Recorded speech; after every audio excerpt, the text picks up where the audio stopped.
Now, I appreciate all of you being here. This is the best crowd we've had. This is awesome. And I really want you to understand that there are ways to get our country back on track. I'm very concerned about how we as Republicans and conservatives continue to talk about how bad everything is. We can't win like that. We're losing people. We're hemorrhaging voters. We've got to give people a vision for how we can get our nation back on the right track.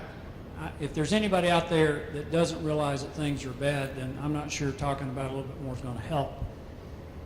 We've seen worse times in this country. Some of you are too young to remember this, but in 1979, we had double-digit unemployment, double-digit inflation. We had consumer interest that was about to hit 21%. We had a misery index that hit its high mark in early 1980.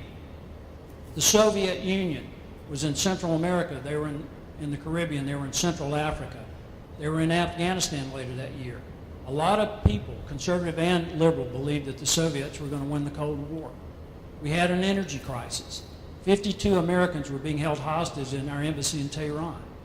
And a lot of people believed that America would never recover, that we were on a downward slide that we couldn't reverse. But that's not all that was happening in 1979. In May of '79, Margaret Thatcher was elected prime minister. And a guy named Reagan was running for president. But the most important thing that happened in '79 was that Pope John Paul II went back to Poland. And he gave a speech, a mass, in Blarney Field outside of Krakow. And he told those people, do not despair, do not be discouraged. Faith is greater than death. And it was at that moment it became inevitable that the Soviet Union would collapse.